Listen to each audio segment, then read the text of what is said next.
ಕಣ್ಣೋಡಿ ಚೆನ್ನಾಗಿ.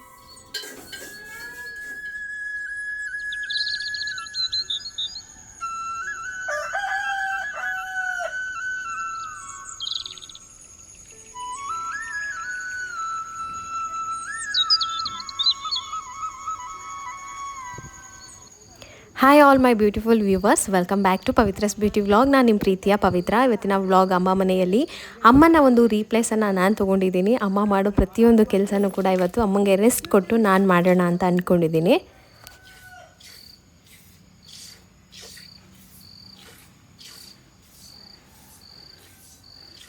ಗೊತ್ತು ನನಗೆ ಇವತ್ತು ಮಾಡೋದು ತುಂಬ ಕಷ್ಟ ಅಂತ. ನಾನು ಕಂಪ್ಲೀಟಾಗಿ ಮಾಡ್ತೀನಿ ಅಂತ ಹೇಳೋದಿಲ್ಲ. ಯಾಕೆ ಅಂತಂದರೆ ಅಷ್ಟು ಕೆಲಸ ಮಾಡ್ತಾರೆ. ಲಾಸ್ಟ್ ಒಂದು ನನ್ನ ರೊಟೀನ್ ವ್ಲಾಗ್ ನೋಡಿಬಿಟ್ಟು ವ್ಯೂವರ್ ಮೇಡಮ್ ನಾವು ಮನುಷ್ಯರು ಕಂಪ್ಯೂಟರ್ ಅಲ್ಲ ಅಂತ ಹೇಳಿದ್ರಿ. ಅದೇ ನಮ್ಮ ಅಮ್ಮಂದಿರನ್ನ ನಾವು ನೆನೆಸ್ಕೊಂಡಾಗ ಅವರು ಮನುಷ್ಯರ ಕಂಪ್ಯೂಟರ್ ಅಂತ ನಾವು ಯೋಚನೆ ಮಾಡಿರೋದಿಲ್ಲ. ನಮಗೆ ಅಂತ ಅಂದರೆ ಈಗಿನ ಕಾಲಕ್ಕೆ ತಕ್ಕನಾಗೆ washing machine, fridge, dish washer, ಹೀಗೆ ಎಷ್ಟೋ ರೀತಿಯಾದಂತಹ ಕೆಲಸಕ್ಕೆ ಉಪಯೋಗ ಆಗೋಂಥ ವಸ್ತುಗಳನ್ನ ನಾವು ಇಟ್ಕೊಂಡಿರ್ತೀವಿ. ಅದೇ ನಮ್ಮ ಅಮ್ಮಂದಿರು ಅವ್ರ ಹತ್ರ ಆ ಥರ ಯಾವ ವಸ್ತುಗಳು ಇರ್ತಾ ಇರಲಿಲ್ಲ. ಮೂರು ಮಕ್ಕಳು, ಎರಡೆರಡು ಮಕ್ಕಳನ್ನ ನಿಭಾಯಿಸ್ಕೊಳ್ತಾ ಇದನ್ನೆಲ್ಲ ಕೂಡ ಅವರು ಮೇಂಟೈನ್ ಮಾಡ್ತಾ ಇದ್ರಲ್ವ. ಸೊ ಅವರು ಮಿಷಿನ್ಗಳಾಗಿರಲಿಲ್ಲ, ಮನುಷ್ಯರಾಗೇ ಇದ್ದರು. ಆದರೂ ಹೇಗೆ ನಿಭಾಯಿಸ್ತಾ ಇದ್ರು. ಸೊ ಇದನ್ನು ನಾವು ಯೋಚನೆ ಮಾಡಿದಾಗ ಬೇಜಾರಾಗುತ್ತೆ ನಮಗೆ. ಹೌದಲ್ವಾ, ಎಷ್ಟು ಕಷ್ಟ ಇರ್ತಿತ್ತು ಅಂತ. ಬಟ್ ನನಗೆ ಅದನ್ನು ರಿಯಲ್ ಆಗಿ ಮಾಡಿದಾಗ ನಿಜವಾಗ್ಲೂ ಎಷ್ಟು ಖುಷಿ ಆಯಿತು ಅಂತ ಅಂದರೆ ಅಷ್ಟೇ ನನಗೆ ನೋವು ಕೂಡ ಆಯಿತು. ಸೊ ಹೇಗಿತ್ತು ನನ್ನ ಎಕ್ಸ್ಪೀರಿಯೆನ್ಸ್ ಅಂತ ಈ ವಿಡಿಯೋದಲ್ಲಿ ನೋಡೋಣ ಬನ್ನಿ.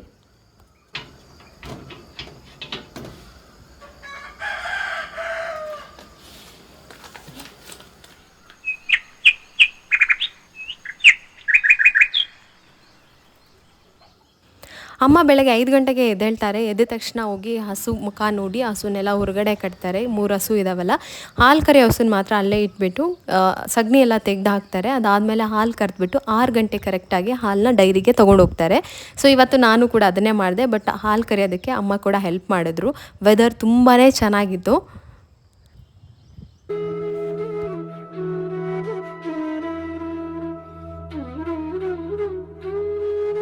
ನಮ್ಮ ಮನೆಯಲ್ಲಿ ನಾನು 4 ಗಂಟೆಗೆ ಎದ್ದೇಳ್ತೀನಿ. ಆದರೆ ಈ ಫೀಲಿಂಗ್ ಮಾತ್ರ ನನಗೆ ಸಿಗೋದಿಲ್ಲ.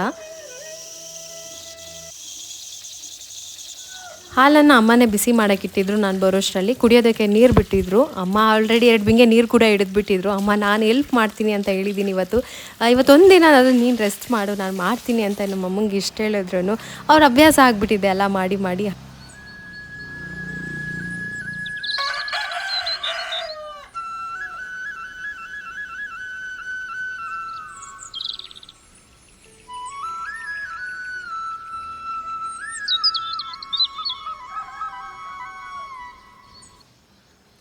ಅಮ್ಮ ಶುರುವಲ್ಲೇ ಹೇಳ್ಬಿಟ್ರು, ನಮ್ಮನೆ ಕೆಲಸ ಮಾಡೋದು ತುಂಬ ಕಷ್ಟ, ನಿನಗಾಗಲ್ಲ, ಬೇಡ, ಸುಸ್ತಾಗ್ಬಿಡ್ತೀಯಾ, ಅಷ್ಟು ಕೆಲಸ ಇರುತ್ತೆ, ನಾರ್ಮಲಾಗಿ ಮನೆಗಳಲ್ಲಿ ಒಳಗಡೆ ಮಾಡ್ತಾರಲ್ಲ ಆ ಥರ ಕೆಲಸ ಅಲ್ಲ ಅಂತ. ಪರವಾಗಿಲ್ಲ, ಇವತ್ತು ಒಂದಿನ ಅಲ್ವಾ, ನಾನು ಮಾಡ್ತೀನಿ, ನೀನು ಕಂಪ್ಲೀಟಾಗಿ ರೆಸ್ಟ್ ಮಾಡು, ನೀ ಏನು ಮಾಡಬೇಕಂತ ಮಾಡ್ತಿರ್ತೀಯಲ್ವಮ್ಮ, ಅದನ್ನು ನನಗೆ ಹೇಳ್ತಾ ಹೋದರೆ ನಾನು ಮಾಡ್ತೀನಿ ಅಂತ. ನಮ್ಮಮ್ಮ ಅದನ್ನು ಕೇಳ್ತಾನೆ ಇರಲಿಲ್ಲ. ಹಾಗೋ ಹೀಗೋ ಅರ್ಧ ಹೆಲ್ಪ್ ಮಾಡೇ ಬಿಟ್ಟರು. ಅಲ್ಲಿಂದ ಬಂದ ತಕ್ಷಣ ಕುಡಿಯೋದಕ್ಕೆ ನೀರು ಬಿಟ್ಟಿರ್ತಾರೆ. ಅದು ಒಂದಿನ ಬಿಟ್ಟು ಒಂದಿನ ಬಿಡ್ತಾರೆ, ಕೆಲವೊಂದು ಸರಿ ಡೈಲಿನೂ ಬಿಡ್ತಾರೆ ಅಂತ ಹೇಳ್ತಾರೆ. ಅದು ನೀರು ಅವರು ಬಿಡೋರಿಗೆ ಮೂಡಿಗೆ ಬಿಟ್ಟಿದ್ದು. ಅದಾದಮೇಲೆ ಹಾಲಿನ ಪಾತ್ರೆ ಎಲ್ಲ ಇರುತ್ತಲ್ಲ, ಅದನ್ನು ಆವಾಗಲೇ ತೊಳೆದ್ಬಿಡಬೇಕು, ಇಲ್ಲ ಅಂತ ಅಂದರೆ ಸ್ಮೆಲ್ ಬಂದುಬಿಡುತ್ತೆ. ಅದಾದಮೇಲೆ ನಮ್ಮ ಮನೇಲಿ ಏನಂತ ಅಂದರೆ ನಮಗೆ ಎಲ್ಲ ಕಡೆಯೂ ಟ್ಯಾಂಕ್ ಎಲ್ಲ ಇದ್ದು ನೀರೆಲ್ಲ ಕಡೆ ಸಪ್ಲೈ ಆಗೋಲ್ಲ. ಒಂದು ಟ್ಯಾಂಕ್ ಇದೆ, ಅಲ್ಲಿ ಮಾತ್ರ ಸ್ಟೋರ್ ಆಗುತ್ತೆ. ನೀರು ಬಿಟ್ಟಾಗ ಕೆಲವೊಂದಿಷ್ಟು ಡ್ರಮ್ಗಳನ್ನು ಇಟ್ಕೊಂಡಿರ್ತಾರೆ, ಅಲ್ಲಿ ಎಲ್ಲ ನೀರನ್ನು ತುಂಬಿಸ್ಬೇಕಾಗತ್ತೆ. ಸೊ ಪೈಪ್ ಹಾಕಿ ನಾನು ಎಲ್ಲ ಕಡೆ ನೀರನ್ನು ತುಂಬಿಸಿದೆ. ನಮ್ಮ ಮನೇಲಿ ಹೇಗೆ ಅಂತ ಅಂದರೆ ಮನೆ ಚಿಕ್ಕದಾಗಿದ್ರೂ ಸರೌಂಡಿಂಗ್ ತುಂಬಾ ದೊಡ್ಡದಾಗಿದೆ. ಮುಂದೆ ವರಾಂಡ ಇರ್ಬೋದು, ಮನೆ ಹಿಂದೆ ಇರ್ಬೋದು, ಹಸು ಮಲ್ಕೊಳ್ಳೋ ಜಾಗ ಇರ್ಬೋದು, ಅಥವಾ ಹೊರಗಡೆ ಇರ್ಬೋದು, ಈ ಥರ ತುಂಬ ಅಲ್ಲೇ ನಾವು ಕಸನ ಜಾಸ್ತಿ ಗುಡಿಸ್ಬೇಕಾಗತ್ತೆ. ಮನೆ ಪುಟಾಣಿಯಾಗಿರುತ್ತೆ, ಒಳಗಡೆ ಕ್ಲೀನಿಂಗ್ ಏನು ಅಷ್ಟಿರೋದಿಲ್ಲ. ಬಟ್ ಮನೆ ಹೊರಾಂಡದಲ್ಲಿ ಜಾಸ್ತಿ ಕೆಲಸ ಇರುತ್ತೆ. ಹಲಸಿನ ಮರ, ಮಾವಿನ ಮರ ಇದೆ, ಸಣ್ಣ ಪುಟ್ಟ ಗಿಡಗಳಿದ್ದಾವೆ. ಸೊ ಅದ್ರ ಎಲೆ ಎಲ್ಲ ಬೀಳ್ತಾ ಇರುತ್ತಲ್ವ, ಆವಾಗವಾಗ ನಾವು ಕ್ಲೀನ್ ಮಾಡ್ತಾನೆ ಇರಬೇಕು. ಸೊ ಮನೆ ಮುಂದೆ ಕಸ ಗುಡಿಸಿ ಟೀ ಮಾಡ್ಕೊಡೋಣ ಅಂತ ಹೇಳ್ಬಿಟ್ಟು ಟೀಗೆ ಇಟ್ಟಿದ್ದೀನಿ. ಬೆಳಗ್ಗೆ ಇದ್ದರೆ ನಮ್ಮಮ್ಮಂಗೆ ಒಂಥರ ಟಾನಿಕ್ ಇದ್ದಂಗೆ ಈ ಟೀ. ನಮ್ಮಪ್ಪ ಇದ್ದಾಗ ಹೇಳ್ತಾಯಿದ್ರು, ಕೆಲವೊಬ್ಬರು ಇನ್ನೊಂದು ಯಾವುದೋ ಬೇರೆ ಚಟಕ್ಕೆ ಇದಾಗ್ತಾರಲ್ಲ, ಅಡಿಕ್ಟ್, ಹಾಗೆ ನಮ್ಮಮ್ಮ ಟೀಗೆ ಅಡಿಕ್ಟು. ಅವಾಗಿಲ್ಲ ಅಂದರೆ ಜಗಳನೇ ಮಾಡ್ತಾಯಿದ್ರು. ಇವಾಗ ಹಸು ಇರೋದ್ರಿಂದ ನಮ್ಮಮ್ಮಂಗೆ ಅದ್ರ ಚಿಂತೆನೇ ಇಲ್ಲ, ಆರಾಮಾಗಿ ಎಷ್ಟು ಬೇಕಾದರೂ ಟೀ ಮಾಡ್ಕೊಂಡು ಕುಡಿತಾ ಇರ್ತಾರೆ. ಸೊ ನನಗೆ ಅಭ್ಯಾಸ ಟೀದು ಎಲ್ಲಿಂದ ಬಂತು ಅಂತಂದರೆ ನಮ್ಮ ಅಮ್ಮನ್ನ ನೋಡಿ ನಾನು ಎಲೆ ಅಡಿಕೆ ಹಾಕ್ತೀನಿ ಅಂತೀನಲ್ಲ, ಆ ಅಭ್ಯಾಸ ಬಂದ್ಬಿಟ್ಟು ನಮ್ಮ ಅಜ್ಜಿನ ನೋಡಿ. ಅವರಿಗೆ ನಮ್ಮ ಅಮ್ಮಂಗೆ ಹೆಂಗೆ ಟೀ ಅಡಿಕ್ಟು, ನಮ್ಮ ಅಜ್ಜಿ ಆ ಥರ ಎಲೆ ಅಡಿಕೆಗೆ ಅಡಿಕ್ಟು. ಸೊ ಹಾಗಾಗಿ ಇವರಿಬ್ರದ್ದೂ ನಾನೊಂದು ಸ್ವಲ್ಪ ತೊಗೊಂಬಿಟ್ಟಿದ್ದೀನಿ. ಅದಾದಮೇಲೆ ಸ್ವಲ್ಪ ಹೊರಗಡೆ ಹಸುನ ಮೇಯೋದಕ್ಕೆಲ್ಲ ಅಮ್ಮನೇ ಬಿಟ್ಟು ಕಳಿಸ್ಬಿಟ್ರು. ನಾನು ಅದನ್ನು ಮಾಡ್ತೀನಮ್ಮ ಅಂತ ಹೇಳಿದೆ. ಎಷ್ಟೋ ಹೀಗೆ ಸಂಧಿಯಲ್ಲಿ ನಮ್ಮಮ್ಮ ಎಲ್ಲ ಕೆಲಸ ಮಾಡಿಕೊಟ್ಬಿಟ್ರು. ಅದಾದಮೇಲೆ ಸ್ವಲ್ಪ ಸಗಣಿ ಹೊರಗಡೆದು ಮಾತ್ರ ಉಳಿದಿತ್ತು, ಅದನ್ನೆಲ್ಲ ಎತ್ತಾಕಿ ಹಸು ಕಟ್ತೀವಲ್ಲ ಆ ಜಾಗನೆಲ್ಲ ನೀಟಾಗಿ ಕಸ ಗುಡಿಸಿದ್ವಿ. ಇನ್ನೂ ಒಂದಂದರೆ ವಾರಗಳಲ್ಲಿ ನಮ್ಮಮ್ಮ ಸಗಣಿ ಹಾಕಿ ಸಾರಿಸಿ ರಂಗೋಲಿ ಎಲ್ಲ ಬರೀತಾರೆ. ಬಟ್ ಇವಾಗ ಮಳೆ ಜಾಸ್ತಿ, ಮಳೆ ಬರೋ ಟೈಮಲ್ಲಿ ಏನೂ ಮಾಡಲ್ಲ, ಅದು ಕೆಟ್ಟೋಗ್ಬಿಡುತ್ತೆ ಅಂತ. ಅಷ್ಟರಲ್ಲಿ ನನ್ನ ಮಗ ಪ್ರೀತಮ್ ಕೂಡ ಎದ್ದ. ಅಮ್ಮ ಅವನ್ನ ಇಟ್ಕೊಂಡು ಅಲ್ಲಿ ಹಸು ಕೋಳಿ ಎಲ್ಲ ತೋರಿಸ್ತಾಯಿದ್ರು. ಸೊ ಇವತ್ತು ಒಂದಿನ ಮಗುನ ನೋಡಿಕೊಂಡು ರೆಸ್ಟ್ ಮಾಡಮ್ಮ ಅಂತಂದೆ. ಅವರು ಕೇಳೋದೇ ಇಲ್ಲ. ಒಂದ್ಸಲ ಹೆಂಗೆ ಅಂತಂದರೆ ನಮ್ಮ ದೇಹ ನಾವು ಹೆಂಗೆ ಅಡ್ಜಸ್ಟ್ ಮಾಡ್ತೀವೋ ಹಂಗೆ ಅಡ್ಜಸ್ಟ್ ಆಗುತ್ತೆ ಅಂತ ಹೇಳ್ತಾರೆ. ನಾವು ಸುಮ್ಮನೆ ಕೂತ್ಕೊಂಡು ಅಡ್ಜಸ್ಟ್ ಮಾಡಿದ್ರೆ ಅದು ಸುಮ್ಮನೆ ಇರುತ್ತೆ. ನಾವು ವರ್ಕ್ ಮಾಡಿದಷ್ಟು ನಮ್ಮ ಬಾಡೀಲಿ ಅದು ಹಾಗೇ ರೂಢಿ ಆಗಿಬಿಡುತ್ತೆ. ಅದಾದಮೇಲೆ ಹಸು ಮೇಯೋದಕ್ಕೆ ಅಂತ ಬಿಟ್ಟು ಕಳಿಸ್ಬಿಡ್ತಾರೆ ಅಷ್ಟೇ. ಅದಾದಮೇಲೆ ನಾವು ಸ್ವಲ್ಪ ಬೂಸ ಹಿಂಡಿ ಎಲ್ಲ ಏನಿರುತ್ತಲ್ಲ ಅದನ್ನು ನೀರಲ್ಲಿ ನೆನೆ ಹಾಕಿಡ್ತಾರೆ. ಇನ್ನೇನು ಮಧ್ಯಾಹ್ನ ಇಲ್ಲ ಸಾಯಂಕಾಲದೊಳಗಡೆ ಬರುತ್ತೆ. ಹಾಲು ಕರೆಯೋ ಟೈಮಲ್ಲಿ ಬಂದುಬಿಡುತ್ತೆ. ಹಾಗಾಗಿ ಅದಕ್ಕೆ ಸ್ವಲ್ಪ ನೀರು ಹಾಕಿ ಇಡಬೇಕು ಅಂದರು. ಸರಿ ಓಕೆ ಅಂತ ಅದನ್ನು ಮಾಡ್ತಾಯಿದ್ದೀನಿ.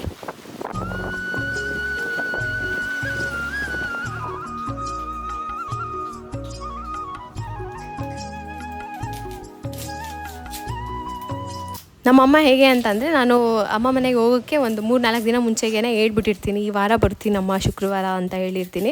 ಸೊ ಹಾಗಾಗಿ ಅವರು ದೋಸೆ ಹಿಟ್ಟು, ಪುಳಿಯೋಗರೆ ಗೊಜ್ಜೋ, ಚಿತ್ರಾನ್ನದ ಗೊಜ್ಜೋ ಈ ಥರ ಮಾಡಿಟ್ಬಿಡ್ತಾರೆ. ತೊಗೊಂಡು ಹೋಗೋದಕ್ಕಾದರೂ ಆಗುತ್ತೆ. ಇಲ್ಲ ಅಂತಂದರೆ ಬಂದಾಗ ನಮಗೆ ಇಷ್ಟ, ನಮ್ಮಮ್ಮ ಈ ಥರ ಚಿತ್ರಾನ್ನದ ಗೊಜ್ಜು ಪುಳಿಯೋಗರೆ ತುಂಬ ಇಷ್ಟ.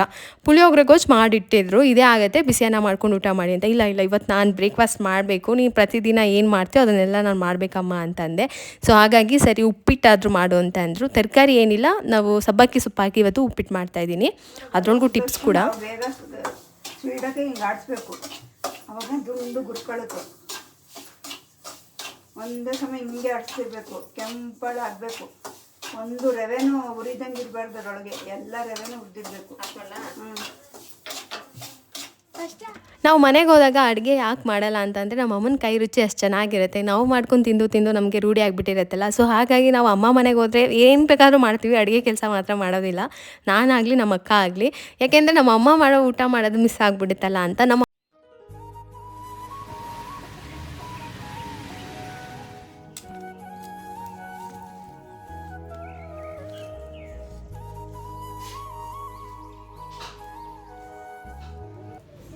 ಹಾಗೆ ಇನ್ನೇನು ಮಧ್ಯಾಹ್ನದಷ್ಟೊತ್ತಿಗೆ ಎಲ್ಲರೂ ಕೂಡ ಫ್ರೆಶ್ ಅಪ್ ಆಗಬೇಕಲ್ವ. ಅದಕ್ಕೆ ಹಂಡೆ ಒಲೆ ಇದೆ ನಮ್ಮ ಕಡೆ. ನಾವು ಹಂಡೆ ಒಲೆಗೆ ನೀರು ಬಿಸಿ ಮಾಡಿ ಸ್ನಾನ ಮಾಡೋದು.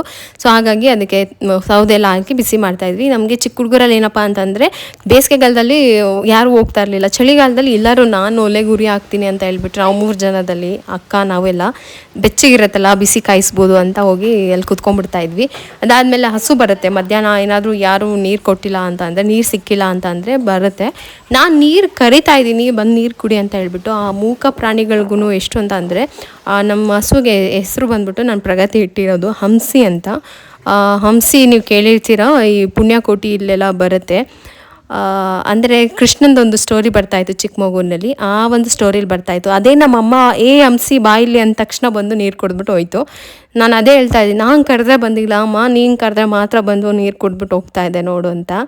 ಅಷ್ಟರೊಳಗೆ ನನ್ನ ಮಗನಿಗೆ ಕರು ಜೊತೆ ಅಷ್ಟೇ ಚೆನ್ನಾಗಿ ಆಟ ಆಡ್ತಾನೆ. ತುಂಬ ಖುಷಿಯಾಗುತ್ತೆ ನೋಡೋದಕ್ಕೆ. ಭಯನೇ ಇಲ್ಲ ನನ್ನ ಮಗನಿಗೆ, ಯಾವುದು ಕಂಡ್ರೂ ಭಯ ಆಗೋಲ್ಲ. ಪ್ರಾಣಿಗಳೆಲ್ಲ ಆರಾಮಾಗಿ ಅದ್ರ ಜೊತೆಗೆ ಏನೋ ಆಟ ಸಾಮಾನು ಥರ ಆಟ ಆಡ್ತಾ ಇರ್ತಾನೆ.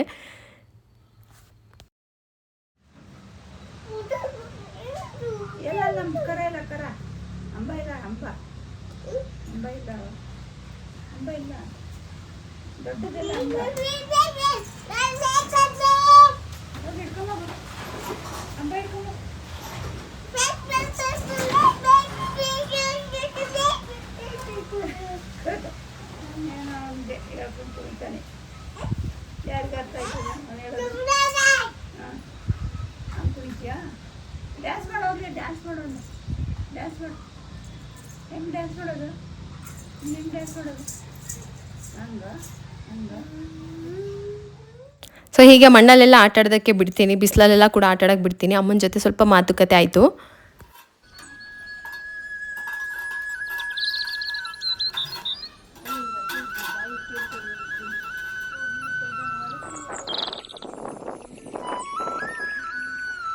ಇವಾಗ ನಮ್ಮನೆ ಸರೌಂಡಿಂಗಲ್ಲಿ ಸ್ವಲ್ಪ ಹೂವು ತರಕಾರಿ ಎಲ್ಲ ಕಡಿಮೆ ಆಗಿದೆ. ಕೋಳಿ ಇರೋದಕ್ಕೆ, ಹಸು ನೋಡ್ಕೊಳ್ಳೋದಕ್ಕೆ ಸ್ವಲ್ಪ ಅಮ್ಮಂಗೆ ಟೈಮ್ ಸಾಕಾಗೋದಿಲ್ಲ ಎಲ್ಲನೂ ಮೇಂಟೈನ್ ಮಾಡೋದಕ್ಕೆ ಅಂತ. ಅಪ್ಪ ಇದ್ದಾಗ ಸಿಕ್ಕಾಪಟ್ಟೆ ಶೋ ಗಿಡಗಳನ್ನ ಹಾಕ್ತಾಯಿದ್ರು, ಹೂವಿನ ಗಿಡಗಳನ್ನ ಹಾಕ್ತಾಯಿದ್ರು. ಈ ಥರ ಗಿಡ ಇಲ್ಲ ಅನ್ನೋ ಥರ ನಮ್ಮಪ್ಪ ಅದನ್ನೆಲ್ಲ ಮೇಂಟೈನ್ ಮಾಡ್ತಾಯಿದ್ರು. ಈಗ ಅಪ್ಪ ಇಲ್ಲ, ಸೊ ಹಾಗಾಗಿ ಸ್ವಲ್ಪ ಕಷ್ಟ ಆಗುತ್ತೆ ಅದಕ್ಕೆಲ್ಲ. ಇವಾಗ ಏನಾದರೂ ಒಂದು ಗಿಡ ಹಾಕ್ತೀವಿ ಅಂತಂದರೆ ಬಳ್ಳಿಗೆ ನಾವು ಚಪ್ಪರ ಹಾಕಲೇಬೇಕು. ಸೊ ಹಾಗಾಗಿ ಸ್ವಲ್ಪ ಎಲ್ಲ ಕಡಿಮೆ ಆಗಿದೆ ಈಗ ಅಮ್ಮ ಒಬ್ಬರೇ ಮೇಂಟೈನ್ ಮಾಡೋದ್ರಿಂದ. ಆಮೇಲೆ ಹೂವಿನ ಗಿಡ ಇತ್ತು ಅಂತ ಅಂದರೆ ಪ್ರತಿದಿನ ಹೂವು ಬಿಡಿಸ್ಲೇಬೇಕು. ಬಿಡಿಸ್ಲಿಲ್ಲ ಅಂದರೆ ಆ ಗಿಡದಲ್ಲೆಲ್ಲ ಹೂವು ಹರಳಿಬಿಡುತ್ತೆ. ಕಷ್ಟ ಆಗಲಿ ಇಷ್ಟ ಆಗಲಿ ಹೂವು ಬಿಡಿಸಿ ಎತ್ತಿಡಲೇಬೇಕು. ಆ ಥರ ಗಿಡಗಳನ್ನೆಲ್ಲ ಮೇಂಟೈನ್ ಮಾಡಿದಾಗ. ಹಾಗೆ ಒಂದು ಬೂದುಗುಂಬಳಕಾಯಿ ಗಿಡ ಅದಾಗದೇ ಬಂದಿತ್ತು. ಸೊ ಅಮ್ಮ ಹಾಗೆ ಅದನ್ನು ಬಳ್ಳಿಗೆ ಬಿಟ್ಟಿದ್ರು. ಅದು ಒಂದೊಂದು ಕಾಯಿ ಸೈಜ್ ಬಂದುಬಿಟ್ಟು ಎಷ್ಟೆಷ್ಟು ದೊಡ್ಡದಾಗಿದೆ. ಈ ಬೂದುಗುಂಬಳಕಾಯಿ ಜ್ಯೂಸು ತುಂಬಾ ಒಳ್ಳೆಯದು ಆರೋಗ್ಯಕ್ಕೆ. ಅಷ್ಟು ಒಂಥರ ಬೆನಿಫಿಟ್ ಇರುವಂತಹ ಒಂದು ಇದು ತರಕಾರಿ ಬೂದುಗುಂಬಳಕಾಯಿ. ಖಾಲಿ ಹೊಟ್ಟೆಲ್ಲ ಜ್ಯೂಸ್ ಕುಡಿದ್ರೆ ತುಂಬ ಒಳ್ಳೆಯದು. ಅದರಲ್ಲಿ ಹಲ್ವಾ ಕೂಡ ಮಾಡ್ತಾರೆ. ಹಾಗೆ ಇನ್ನೂ ಒಂದು ಕೆಲಸ ನೋಡಿ, ಕರುಗೆ ಹುಲ್ಲು ಕಟ್ ಮಾಡ್ಕೊಂಡು ಬರ್ತಾರೆ. ಅಮ್ಮ ಅದನ್ನ ನಾನೇ ಮಾಡ್ತೀನಿ ಅಂತ ಹೇಳಿದ್ರು. ನಮ್ಮಮ್ಮ ನಾನು ಮಾಡೋಷ್ಟರಲ್ಲಿ ಅವರೇ ಕಟ್ ಮಾಡ್ಕೊಂಡ್ಬಂದ್ಬಿಟ್ಟು ಹಾಕ್ಬಿಟ್ರು. ಸ್ವಲ್ಪ ಲೈಟಾಗಿ ಮಳೆ, ಚಳಿ, ವೆದರ್ ಸಖತ್ತಾಗಿತ್ತು. ಸೊ ಹಾಗಾಗಿ ನನಗೆ ಕಷ್ಟ ಅನ್ನಿಸ್ಲಿಲ್ಲ. ಇದೇ ಕೆಲಸನ ನಾವು ಬೇಸಿಗೆಯಲ್ಲಿ ಮಾಡೋಕ್ಕೋದ್ರೆ ಸಿಕ್ಕಾಬಟ್ಟೆ ಕಷ್ಟ ಅನಿಸುತ್ತೆ ಅಲ್ಲಿ. ನಾನು ಅದೇ ಹೇಳ್ತಾ ಇದ್ದೆ, ವೆದರ್ ಸ್ವಲ್ಪ ಹಿಂಗಿರೋದಕ್ಕೆ ನನಗೆ ಇಷ್ಟು ಕೆಲಸ ಮಾಡಿದ್ರು ಏನು ಅಂತ ಅನ್ನಿಸ್ಲಿಲ್ಲ, ಫೀಲ್ ಆಗಲಿಲ್ಲ ಅಂತ. ಅದಾದಮೇಲೆ ಇವತ್ತು ಸ್ಯಾಟರ್ಡೆ, ಶನಿವಾರ. ಶುಕ್ರವಾರ ಅಮ್ಮ ಪೂಜೆ ಮಾಡೋಕ್ಕಾಗಿರಲಿಲ್ಲ. ಶನಿವಾರ ನಮ್ಮದು ಮನೆ ವಾರ. ಸೊ ಹಾಗಾಗಿ ದೇವರು ಪೂಜೆ ಮಾಡೋಣ ಅಂತ ಹೇಳಿದ್ರು. ಸರಿ, ನಾನು ಕಂಟಿನ್ಯೂ ಅವತ್ತು ಫುಲ್ ಡೇ ನಮ್ಮ ಅಮ್ಮಂದನ್ನು ರಿಪ್ಲೇಸ್ ಮಾಡಬೇಕಂತ ಅಂದ್ಕೊಂಡಿದ್ದು. ಹಾಗಾಗಿ ನೆಲ ಎಲ್ಲ ಒರೆಸಿ ದೇವ್ರ ಪೂಜೆಗೆ ಅಂತ ಎಲ್ಲ ರೆಡಿ ಮಾಡ್ಕೊತಾ ಇದ್ದೆ. ಅಮ್ಮ ಹಾಗೆ ದೇವ್ರ ಮನೇಲಿ ಹೋಗಿ ಎಲ್ಲ ಒರೆಸ್ಬಿಟ್ಟು ದೇವ್ರ ಸಾಮಾನೆಲ್ಲ ಜೋಡಿಸಿ ಇಷ್ಟನ್ನು ಅಮ್ಮ ಮಾಡಿಕೊಟ್ರು. ಸೊ ನಿಮಗೆ ಗೊತ್ತಾಗ್ತಾ ಇದೆ, ನಾನು ಕಂಪ್ಲೀಟಾಗಿ ಇದನ್ನು ಮಾಡೋಕ್ಕಾಗಲಿಲ್ಲ. ಅಮ್ಮ ಅರ್ಧ ಮಾಡಿ ನಾನು ಅರ್ಧ ಮಾಡೋ ಥರ ಆಗೋಯ್ತು. ಅದು ಬಂದ್ಬಿಡುತ್ತೆ, ನಾವು ಎಷ್ಟೇ ಹೇಳಿದ್ರು ಅಮ್ಮ ಕೇಳೋದಿಲ್ಲ. ನಮ್ಮ ಮನೆ ಹತ್ರ ಗಿಡ ಜಾಸ್ತಿ ಇರೋದಕ್ಕೆ ಇನ್ನೊಂದು ಏನಪ್ಪ ಆಗುತ್ತೆ ಅಂತಂದರೆ, ಗಾಳಿ ಇವಾಗ ಆಷಾಢದ ಗಾಳಿ ಇನ್ನೂ ನಿಂತಿಲ್ಲ. ಸ್ವಲ್ಪ ಜೋರು ಗಾಳಿ ಬಂದರೆ ಎಲೆಗಳೆಲ್ಲ ಬಂದು ಬಾಗಿಲಲ್ಲಿ ಬೀಳ್ತಾ ಇರುತ್ತೆ. ಸ್ವಲ್ಪ ಮಳೆ ಬಂದು ನಿಂತರೆ ಸಾಕು, ಮನೆ ಮುಂದೆ ಎಲ್ಲ ಎಲೆಗಳದೆಲ್ಲ ಅದು ಇದಾಗ್ತಾ ಇರುತ್ತೆ.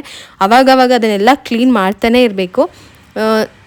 ಈ ಥರ ಗಿಡಗಳನ್ನ ಹಾಕ್ಕೊಂಡ್ರೆ ಮೇಂಟೈನ್ ಮಾಡೋದು ಸಿಕ್ಕಾಪಟ್ಟೆ ಕಷ್ಟ. ಇದು ಒಂದು ದಿನದ ಕೆಲಸ ಅಂತ ಹೇಳ್ಬೋದು. ಪ್ರತಿದಿನ ಹೀಗೆ ಇರುತ್ತೆ ಅಂತ ಹೇಳೋಕ್ಕಾಗಲ್ಲ. ಅಂತಂದರೆ ನಾರ್ಮಲಾಗಿ ಕೆಲವೊಂದಿಷ್ಟು ಕೆಲಸ, ಹಸು ಇದ್ದಾಗ ಹಸು ಕೆಲಸಗಳಂತೂ ನಾರ್ಮಲಾಗಿ ಇದ್ದೇ ಇರುತ್ತೆ. ಹಾಗೆ ಹಸುವನ್ನ ತೊಳೆಯೋದು ಇರುತ್ತೆ. ನಮ್ಮ ಅಮ್ಮನೇ ಅದನ್ನೆಲ್ಲ ತೊಳೆದ್ರು. ಅದು ಯಾಕೆಂತಂದರೆ ಒಬ್ರಿಗೆ ರೂಢಿ ಆದರೆ ಅದು ನಮ್ಮ ಹತ್ರ ಬರೋದೇ ಇಲ್ಲ. ಹಾಗಾಗಿ ಬಟ್ ನಮ್ಮ ಹಸುಗಳು ನಮ್ಮನ್ನು ಅವಾಗವಾಗ ನೋಡಿರೋದ್ರಿಂದ ಸ್ವಲ್ಪನಾದರೂ ಓಕೆ. ಬಟ್ ಇನ್ನೂ ಕೆಲವೊಂದು ಹಸುಗಳು ಆ ಥರ ಒಪ್ಕೊಳ್ಳೋದಿಲ್ಲ. ಯಾರನ್ನು ಓನರ್ಗೆ ಇದಾಗ್ಬಿಟ್ರೆ ಅವ್ರಿಗೆ ಇದಾಗತ್ತೆ.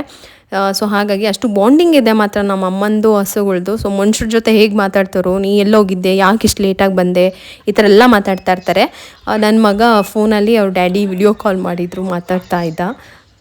ನಾನು ಕೂಡ ಚೆನ್ನಾಗಿ ಫ್ರೆಶ್ ಅಪ್ ಆಗಿ ಆ್ಯಕ್ಚುಲಿ ಬಂದು ಇವತ್ತು ವಿಡಿಯೋ ಫುಲ್ ನಾನು ಸೀರೆಯಲ್ಲಿ ಮಾಡಬೇಕಂತ ಅಂದ್ಕೊಂಡಿದ್ದೆ. ಯಾಕೆಂದರೆ ಪ್ರತಿದಿನ ನಮ್ಮಮ್ಮ ಸೀರೆಯಲ್ಲೇ ಇರ್ತಾರೆ.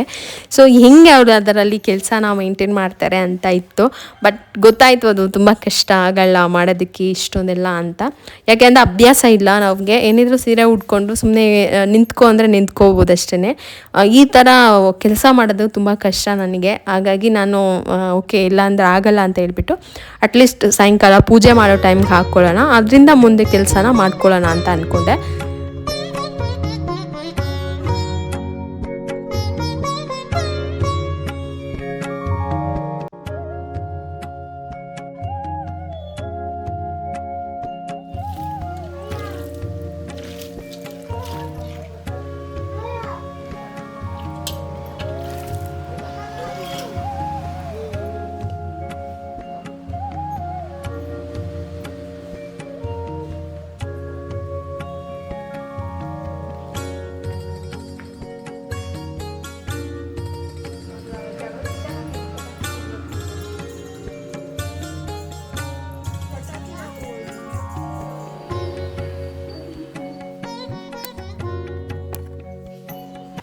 ಅಲ್ಲಿಂದ ಸಂಜೆಗೆ ಸಾಂಬಾರು ಏನು ಮಾಡಬೇಕಂತ ಕೇಳಿದೆ. ತರಕಾರಿ ಸಾಂಬಾರು ಮಾಡೋಣ ಅಂತ ಅಂದರು. ತರಕಾರಿ ಸಾಂಬಾರು ಅಂತಂದರೆ ನಮ್ಮ ಮನೇಲಿ ಹೆಂಗೆ ಅಂತಂದರೆ ಇದೇ ತರಕಾರಿ ಅಂತಲ್ಲ, ನಮ್ಮ ಗಿಡದಲ್ಲಿ ಏನು ತರಕಾರಿ ಇರುತ್ತೋ ಅದು. ಸ್ವಲ್ಪ ಬೀನ್ಸ್ ಇತ್ತು, ಆ ಬೀನ್ಸ್ ಜೊತೆಗೆ ಸೀಮೆ ಬದನೆಕಾಯಿ ಅಂತ ಗೊತ್ತಿರ್ಬೋದು, ಸೀಮೆ ಬದನೆಕಾಯಿ ಚೌಚು, ಅದು 4-5 ಬಿಟ್ಟಿದ್ದೋ ಎಷ್ಟೊಂದು ಇದ್ದಾವೆ. ಸೊ ಎಲ್ಲ ಮಿಕ್ಸ್ ಮಾಡಿದ್ರೆ ತುಂಬ ಜಾಸ್ತಿನೇ ಆಗುತ್ತೆ. ಹಾಗಾಗಿ ಅದೊಂದು ಸ್ವಲ್ಪ, ಅದ್ರ ಜೊತೆಗೆ ದಂಟು ಹಾಕಿದ್ರು, ಒಳ್ಳೆ ದಂಟು ಬಂದಿದೆ ಚೆನ್ನಾಗಿ. ಆ ದಂಟನ್ನು ಏನು ಮಾಡ್ತಾರೆ ಅಂತಂದರೆ ಎಲೆ ಎಲ್ಲ ಕಟ್ ಮಾಡಿಬಿಟ್ಟು ಬರೀ ದಂಟು ಏನಿರುತ್ತಲ್ಲ ಅದನ್ನು ಹಾಕಿ ತರಕಾರಿ ಸಾಂಬಾರಿಗೆ ತರಕಾರಿ ಥರ ಹಾಕೊಳ್ಳೋದು. ಸೊ ಆ ದಂಟನ್ನು ಯೂಸ್ ಮಾಡ್ಕೊಂಡ್ವಿ. ಹಾಗೆ ಇನ್ನೊಂದು ಏನಪ್ಪ ಅಂದರೆ ನುಗ್ಗೆಕಾಯಿ ಗಿಡದಲ್ಲಿ ನುಗ್ಗೆಕಾಯಿ ಬಿಟ್ಟಿತ್ತು. ನುಗ್ಗೆಕಾಯಿ ಗಿಡದಲ್ಲಿ ನುಗ್ಗೆಕಾಯೇ ಬಿಡೋದು ಅಂತ ಹೇಳೋಕೆ ಹೋಗ್ಬಿಡಿ, ಜಸ್ಟ್ ಹಂಗೆ ಫ್ಲೋ ಅಲ್ಲಿ ಬಂದುಬಿಡ್ತು.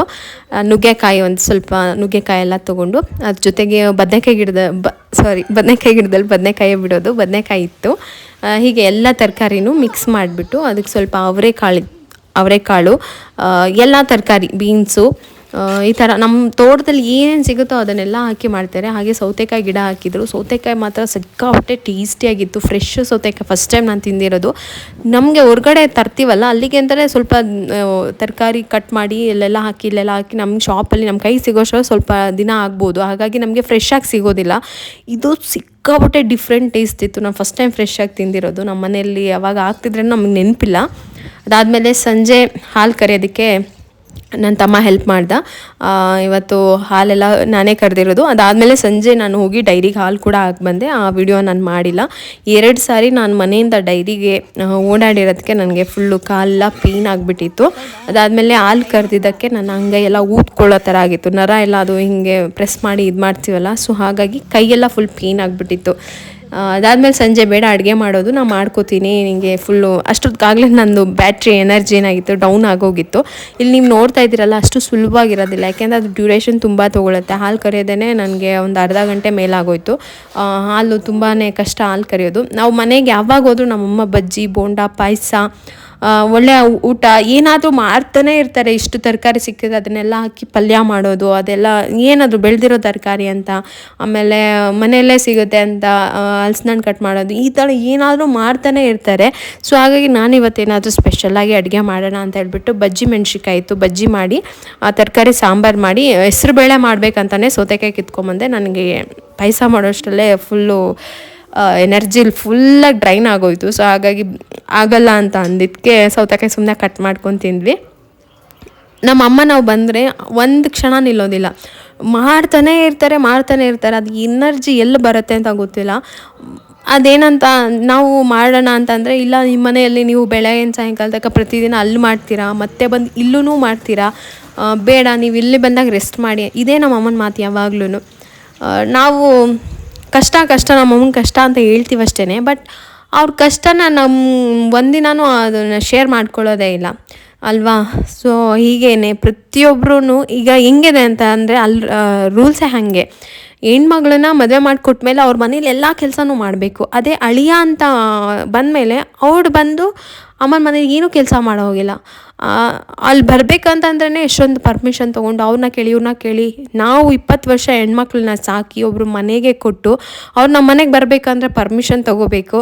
ನಮ್ಮ ಅಮ್ಮದೇವ್ರನ್ನ ನೋಡ್ಕೋಬೇಕಂತಂದರೆ ಅಷ್ಟು ಕಷ್ಟ ಆಗುತ್ತೆ. ನಾವು ಹೋಗಿ ಅವ್ರ ಮನೇಲಿ ನಮ್ಮ ಸರ್ವಸ್ವವನ್ನೇ ಬಿಟ್ಕೊಟ್ಟು ಕೆಲಸ ಮಾಡಿರ್ತೀವಿ. ಬಟ್ ಅದೇ ಅಳಿಯ ಅನ್ನೋರು ಯಾರೂ, ನಾನು ಜನರಲ್ಲಾಗಿ ಮಾತಾಡ್ತಾ ಇರೋದು, ಬಂದು ಅಮ್ಮನ ಮನೆಯಲ್ಲಿ ಮಗನ ಥರ ಯಾಕೆ ಕೆಲಸ ಮಾಡೋಕ್ಕೆ ಸಾಧ್ಯ ಆಗಲ್ಲ ಅಲ್ವಾ. ಸೊಸೆ ಮಾತ್ರ ಮಗಳಿಗಿಂತ ಹೆಚ್ಚಾಗಿ ಹೋಗಿ ಅಲ್ಲಿ ಕೆಲಸನ ಮಾಡಬೇಕು. ಬಟ್ ಅಳಿಯ ಆಗಿ ಬಂದವ್ರು ಯಾಕೆ ಅಮ್ಮನ ಮನೆಯಲ್ಲಿ ಮಗನಾಗಿ ಕೆಲಸ ಮಾಡೋಕ್ಕಾಗಲ್ಲ, ಅದು ರೂಢಿನೇ ಇಲ್ಲ ಅಲ್ವಾ. ಸೊ 2 ಹೆಣ್ಮಕ್ಳು ಹುಟ್ಟುಬಿಟ್ರೆ ಯಾಕೆ ಜನ ಯೋಚನೆ ಮಾಡ್ತಾರೆ ಅಂತ ಅಂದರೆ ಇದೇ ಕಾರಣಕ್ಕೆ. ಸೊ ಗಂಡು ಮಗು ಬೇಕೇ ಬೇಕು ಅನ್ನೋದು ಯಾಕೆ ಅಂದರೆ ಇದೇ ಕಾರಣಕ್ಕೆ. ಹಾಗೆ ಇರಬಾರ್ದಿತ್ತು ಅನ್ನೋದು ನನ್ನ ಅಭಿಪ್ರಾಯ. ಬಟ್ ಫೈನಲಿ ನನಗೆ ನಮ್ಮ ಅಮ್ಮನ ಕಷ್ಟ ಅರ್ಥ ಆಯಿತು. ಪ್ರತಿದಿನ ಮುದ್ದೆನೂ ಮಾಡ್ತಾರೆ, ನಾನು ಮುದ್ದೆನೂ ಮಾಡಲಿಲ್ಲ. ನೀವು ಅಂದ್ಕೊಂಡಾಗೆ ನಾನು ಒಂದು 50% ಕೆಲಸ ಮಾಡಿದೆ ಅಷ್ಟೇ, ಇನ್ನು 50% ನಾನು ಮಾಡೋಕ್ಕಾಗಲಿಲ್ಲ. ಕಂಪ್ಲೀಟಾಗಿ ಟಯರ್ಡ್ ಆಗೋಯಿತು. ನಾಳೆ ಬೆಳಗ್ಗೆಗೆ ನನ್ನ ಬಾಡಿ ಫುಲ್ಲು ಪೇಯ್ನ್ ಆಗಿಬಿಟ್ಟಿತ್ತು. ಓಕೆ ಫೈನ್, ಒಂದಿನ ನಾನು ನಮ್ಮ ಅಮ್ಮನ ಜಾಗನ ತುಂಬಕ್ಕೆ ಟ್ರೈ ಮಾಡಿದೆ, ಬಟ್ ಆಗಲಿಲ್ಲ. ಅದಕ್ಕೆ ಹೇಳೋದು, ಅಮ್ಮನ ಜಾಗನ ಪ್ರಪಂಚದಲ್ಲಿ ಯಾರೂ ಕೂಡ ತುಂಬಕ್ಕಾಗಲ್ಲ. ಆ ಜಾಗನ ಅಮ್ಮ ಮಾತ್ರನೇ ತುಂಬಕ್ಕಾಗೋದು. ಸೊ ಅಡುಗೆ ಎಲ್ಲ ಮಾಡಿದೆ. ಈ ವಿಡಿಯೋನ ಸ್ಪೆಷಲಿ ನಮ್ಮ ಅಮ್ಮನಿಗೋಸ್ಕರ ಡೆಡಿಕೇಟ್ ಮಾಡ್ತೀನಿ. ನಮ್ಮಮ್ಮ ಅಂತಲ್ಲ, ಪ್ರತಿಯೊಬ್ಬರ ಅಮ್ಮನಿಗೂ ಈ ವಿಡಿಯೋನ ನಾನು ಅರ್ಪಿಸೋಕೆ ಇಷ್ಟಪಡ್ತೀನಿ. ಎಲ್ಲ ಅಮ್ಮಂದಿರು ಕೂಡ ಗ್ರೇಟ್.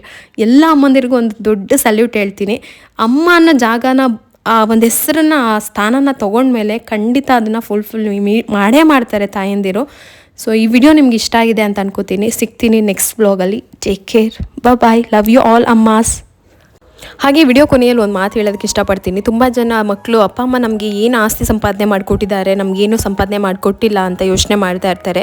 ಪ್ರತಿಯೊಂದು ತಂದೆ ತಾಯಿನೂ ನಾವು ತಂದೆ ತಾಯಿ ಆದಮೇಲೆ ಅದೇ ತಾನೇ ಮಾಡ್ತೀವಿ. ಒಂದು 10 ರೂಪಾಯಿ ದುಡಿದ್ರೂ ನಮ್ಮ ಮಕ್ಕಳ ಭವಿಷ್ಯಕ್ಕೋಸ್ಕರ ಅಂತ ನಾವು ಏನೋ ಕೂಡಿಡ್ತಾ ಇರ್ತೀವಿ. ಕೆಲವೊಬ್ಬರ ಅವಶ್ಯಕತೆಯಲ್ಲಿ ಅವರ ಕೈಗೆ ಏನು ಸಾಧ್ಯನೋ ಅಷ್ಟನ್ನು ಅವ್ರು ಸಂಪಾದನೆ ಮಾಡೇ ಮಾಡ್ತಾರೆ. ದಯವಿಟ್ಟು ಅದನ್ನು ಲೆಕ್ಕ ಮಾಡೋದಕ್ಕೆ ಹೋಗಬೇಡಿ.